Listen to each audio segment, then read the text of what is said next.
Good morning, Commanders! Welcome to the command table. My name is Matt, and we have our Jormag attempts for this morning.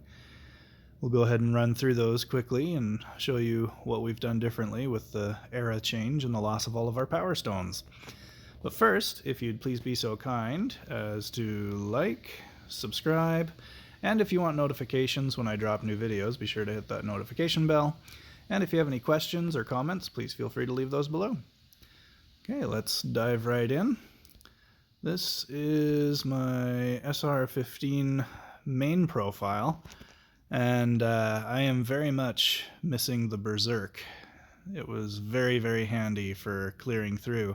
So we get a little bit dicey. When we first discovered this build, I'm not sure, it was probably Anturium or Crim or whoever was putting this one out.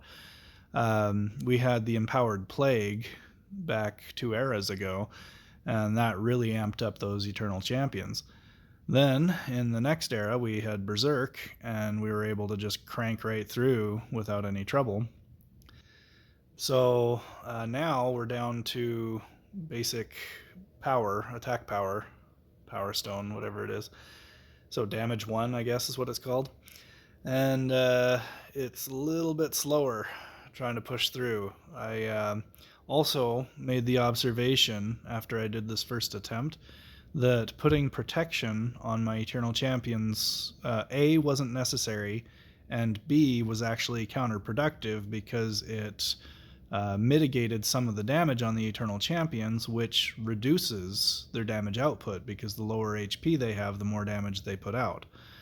So if your Eternal Champions can survive, then you don't want protection. If they don't survive, then yeah, throw the protection on and see if that makes the difference. So here, it'll run through all the different stats so you can see what we're working with. Freezing attacks, not terribly concerning because everything except for the tree, well, the assassins and the bomb bots would be problematic for freezing attacks if they weren't just quick burnouts to get certain missions accomplished. But pretty much everything else except the tree is immune to freeze. So here we go through the power stones. I've changed this now to where I dropped protection and put speed on the Eternal Champions. And then we've got protection and damage on the Phoenix and the tree. We put block on the assassins just to make them so that they could take one hit, but ultimately I don't think that matters because if they do get hit, they get frozen. So it's not a big deal. Here you'll see Phoenix clears up most of that back end with the help of the tree. I did see a video from Anturium where instead of using the tree, he used 2 Phoenix. So that might be a viable alternative for you. I had thought of maybe dropping the tree and putting in a Celestial Spear, but that's just not worth it. It might be better to drop a group of Eternal Champions and put in a Celestial Spear instead. But I don't know if the Spear would be that great because it would spend way too much time focusing on little itty-bitty targets instead of the big one. This is where a Celestial Spear might shine, and maybe I'll throw a key at that later and see how it does, but so far I haven't really done it yet. So here you go, got a very close call, bought a couple extra seconds compared to that first attempt by dropping protection on those ECs.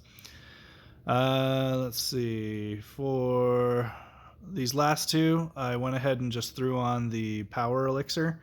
As you can see up here at the top, we just added the power.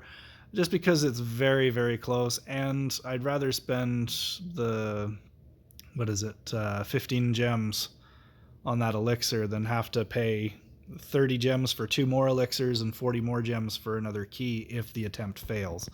So here, you'll notice that when we get him to 0, we have 15 seconds left as opposed to 1 or 2 seconds left. So that's a lot more comfortable. I felt a little more comfortable with that. And for me, it's just for my peace of mind and not having to burn an extra key and 2 more elixirs to get another attempt in to cap it off. So let's bump down to my second profile, which is also at SR15. I learned from that first attempt on my main profile, and I dropped the... Oh, let's start at the beginning. I dropped the protection off of the Eternal Champions before I did my first run on this one, and it seemed to work very well. So, exact same concept, bomb bots to blow up some of those shield bearers just to expedite that front line process and to make it to where the Phoenix can focus backwards for those first couple of shots. Then you end up getting a bunch of splits from the Earth Elementals, and that's kind of annoying.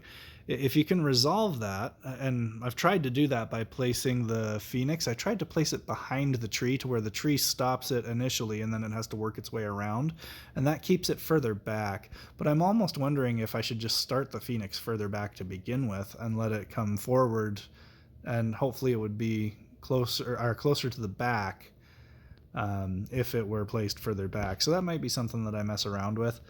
But so far it seems to be working well, with the exception, and you'll see I get this with 8 seconds to spare, with the exception of, well, we'll just skip ahead to this one. I just had a weird pathing on this where stuff get the Earth Elemental pops and the Risen Warriors and everything, it all just ends up around the tree. And the Phoenix is shooting in the wrong direction at a certain point, and I'm just not able to kill everything that's on top of that tree. See, here the Earth Elementals start to split, and now I've got too many Risen Warriors and a couple Earth Elemental splits beaten on that tree. They end up killing the tree, and I fail the attempt. So I'm not able to get it done all the way. See, there goes the tree, and now the Phoenix is stuck shooting the Earth Elementals in the wrong direction. So this one is probably just a total freak of RNG pathing that just didn't work out for me. So what I did once this fails, as you'll see here, 3, 2, 1, I have 2% left. Yay. So what I do is I bust out the old bomb train. Figure, hey, no elixirs required, let's just cap it off. And this one goes horribly wrong too, but we still get one bomb in there to finish off the job.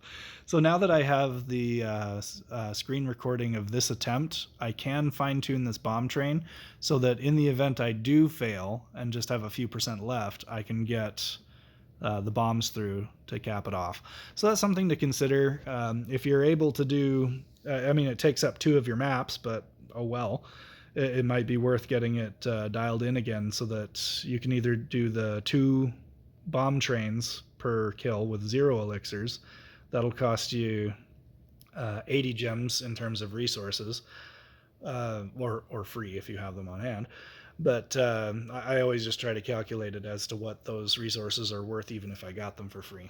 So the bomb train may be the way to go if you just want to run 2 keys with 0 elixirs. Or if you want to do the 1 build, and if you fail, then just throw that extra key at it rather than a key and 2 more elixirs. So here's SR14. We had a bit of a blip here on the pathing where the Earth Elemental right here doesn't quite make it all the way up, and I think that's because the Warhounds are a little too far forward. So I end up only getting 47%.